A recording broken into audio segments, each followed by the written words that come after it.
Okay, greetings and peace, everyone. Welcome to the Committed Relationships and Spiritual Activity YouTube show. I am your host, Neo, and I'm here to share some info with the people. I am what is called a relationship anatomist and relationship investigative reporter. And what I do is I investigate relationships, I closely examine them, and I get all of the necessary information and real deal information that a lot of people are completely oblivious to.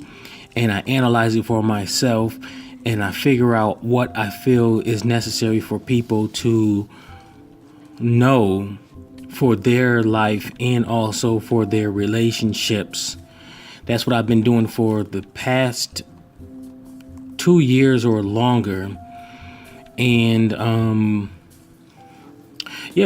information that I feel like people can utilize in their life, including this next one right here, this information about the dog nature of a man. And now this information right here is not to dog men at all. This is pure information for men and women to really ponder on, for their own life, for their relationships, to be aware of, so that they know how to further deal with them in the future. Deal with the information and people, men in the future, and also for men to really think about this information for themselves. So it's not to bash men. I'm not into men bashing or women bashing. I do my best to be as neutral as possible when I'm conveying my content that I share with other people. All right, so with that said, let's go ahead and get into this. Now let's talk about there is a such thing as nature versus normality. What we have more nowadays is normality mixed with nature, but more normality. And what we have as nature, I'm going to use the animal kingdom as a analogy. So we have the animal kingdom, we have the lions, we have the wolves, and we have dogs. Dogs come from wolves, so I'm going to just start with the wolves. I'm going to use the dogs too if I can. Now you have the male lion. His primary duties are protection and also procreation with the lioness, correct? If you don't know that, then make sure that you go ahead and watch any lion documentary and also wolf documentary. You'll see consistently the male lion, as long as he's within his nature and his nature hasn't been altered in any way, because there's a lot of nature altering that mankind has been doing for years, and also nature altering regarding humans too, and I'll go into that later. So the nature of the male lion is to go ahead and procreate and to protect his kingdom, his area, his domain. And now as far as procreation, he does it openly with a variety of lionesses. There's no structure at all besides he want to go around, lay his seeds, get his tail from the lioness, and then the lioness does her thing, allows him to do what he has to do, lay his seed, and then she goes off, does her thing, has the babies, takes care of her babies, build them up, and then tells them, okay, go ahead, get the hell on. And then they get the hell on, and then the whole cycle just goes all over again. And that is their nature. There's no marriage ceremonies with these animals at all. They all have their own system and they all agree with it. So there's little to no dysfunction within them, within the situation, unless of course you have your rare situations, whatever they are. But overall, when things are normal, are going as naturally planned, that's usually the order of things. So then you have the same thing with the dogs and the wolves, and nobody complains about the dogs going to do what they got to do, going around the neighborhood and laying their seed.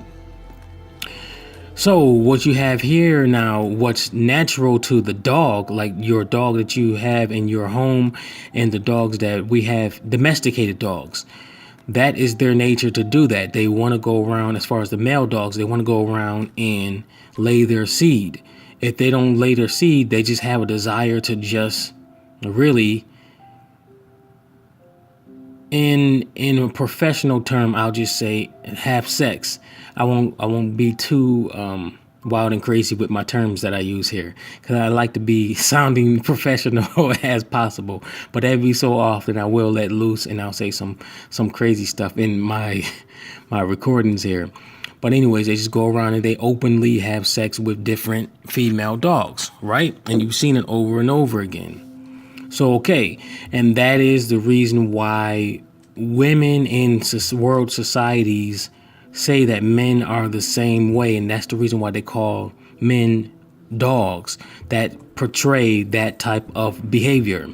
When I was younger, in my early years, I would always wonder why my mother would consistently say that men are dogs. And she would say that over and over again.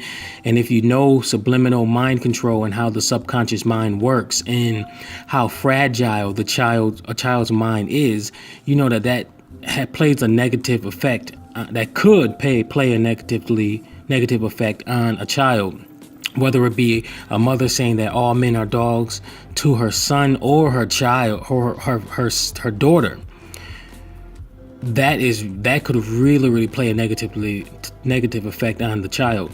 So for me, I would just always question, like, why does she consistently say that? So for me, it didn't play a negative effect on me because I, number one, was curious, and number two, I did my personal development work to prevent myself from going willy-nilly, just like most men are. I came to my own senses, and I did my thing, my doggish thing, as it's in our nature.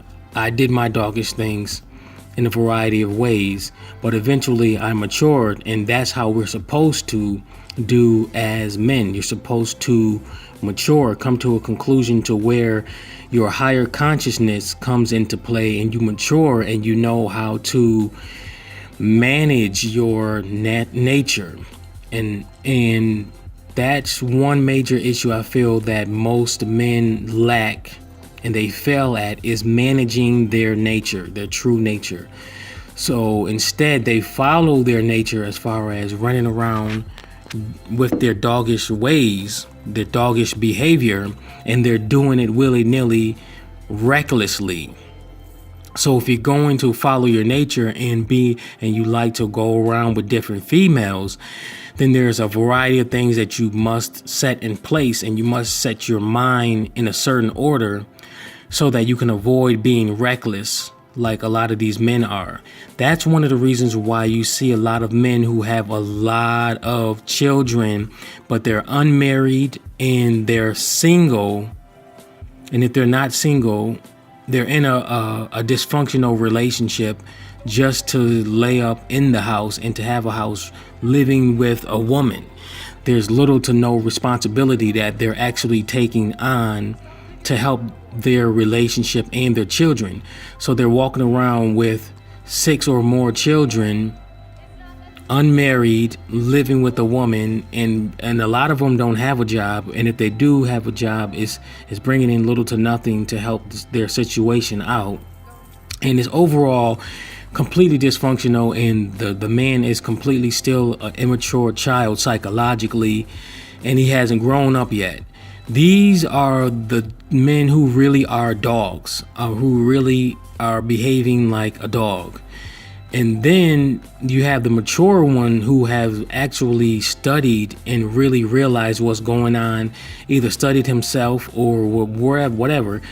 That's what I've done. I really studied what was really going on, and studying myself, my own behaviors and my desires and my thoughts to really see what's going on.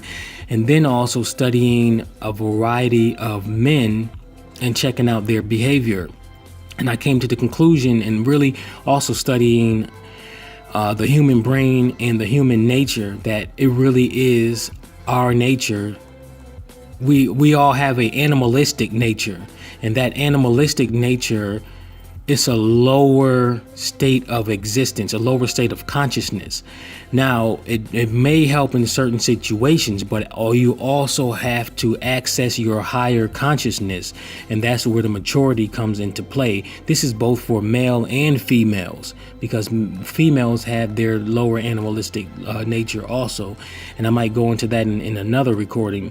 But the issue that most men are having is they're failing to access their higher consciousness to be able to override their lower animalistic consciousness and to know how and when to override it, instead of then just pure reactions to certain situations. Let me give you an example. This is where the issue that most men are having.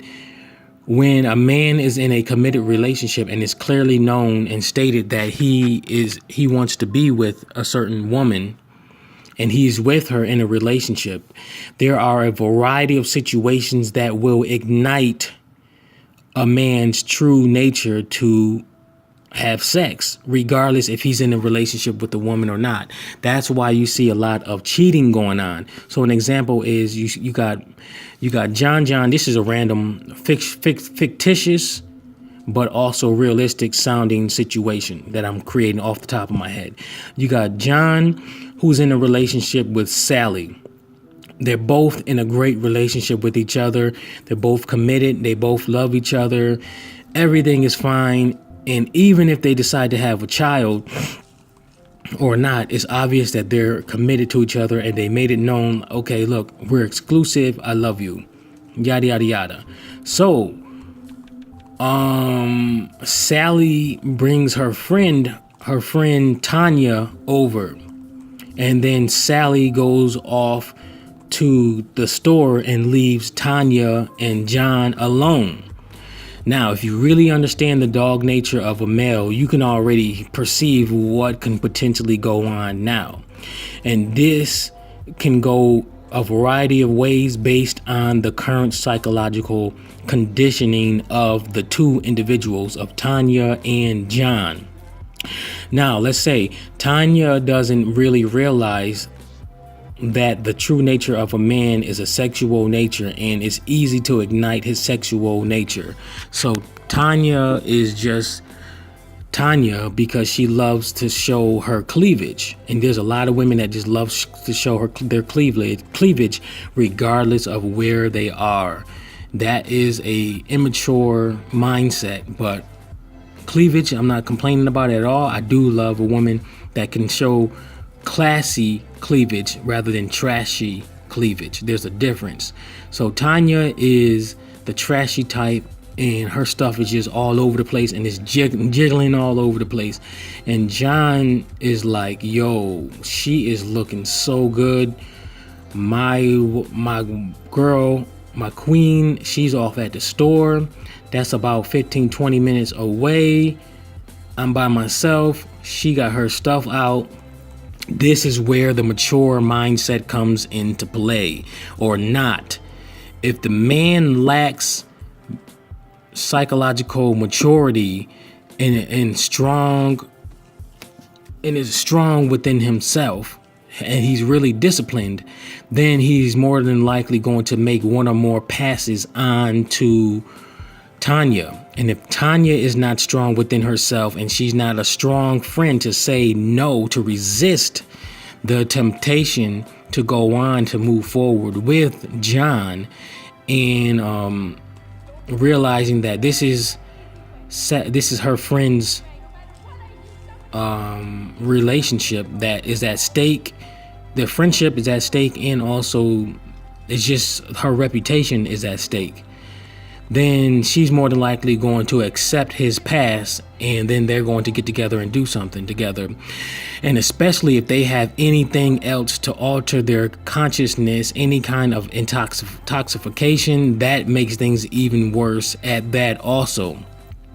This is where the lack of higher consciousness in general, of relationship intelligence, is what I mentioned in my previous video, in one of my videos about marriage, the marriage one, where I talk about marriage with children, it's okay to wait. I mentioned that there's a difference of having relationship intelligence or not. And this is why it's important for people to be psychologically prepared for relationships before going into them. Now, if he was mature and strong in mind, strong founded, he would not allow himself to make passes at Tanya, and he'll be able to sit in the same room watching TV while she got her cleavage showing and him not making any kind of advances. And then even if Tanya made any advances, he'll still be able to resist those. And then what I would do is I would actually text my queen if Tanya is making advances, and I'll let her know that too. But I would first let Tanya know in a mature way to please stop that, because I have a queen, I really respect her, and I want to keep things as is and better. So please discontinue your sexual advances. Just say that, and boom. If she's smart and she's mature, she'll respect it. And if she respects her friendship with Sally, she'll avoid doing that, and she'll just go off and continue being at that place and just going as normal and not trying to make any more sexual advances toward John. So this is something that people really have to consider more and think about this. And especially you women, when you're leaving your friends around, your immature, highly horny friends around, female friends around your man, or vice versa. Or or vice versa. So you have to really be conscious of this stuff, of what's really going on. And now I see why there's certain women that are really strict with their men when it comes to their males being around other females, because it's a lot of men, they lack discipline. They really do. And I could even go into talking about how it's really not wise for a man to be in a public job where he sees a lot of females while he's in a committed relationship, because there's a lot of men, really, ladies, and some of you may not still know this, and some of you know it, but when a man is in a public forum where he has a lot of exposure to women, very few men have the discipline to resist the temptation. And now if he's single, that's different. But if he's in a committed relationship, he's more than likely going ahead and with the temptation, and he's not going to resist it, because very few men have a strong mind to resist it. So you really have to pay attention to those type of men who's out there, who have those careers where there's a lot of women around. You got to be very cautious of committing to these type of men until you are sure that they are highly disciplined to resist the temptation and who understands what's going on. But okay, I'm going to go ahead and close it out right here. Please do like, comment, share, and subscribe. Make sure you hit the bell button when you hit the subscribe button so that you can get email updates. And also check the links in the description for those people who are looking for more information. And make sure you subscribe if you would like to get more information regarding relationships here at this channel. All right, until next time.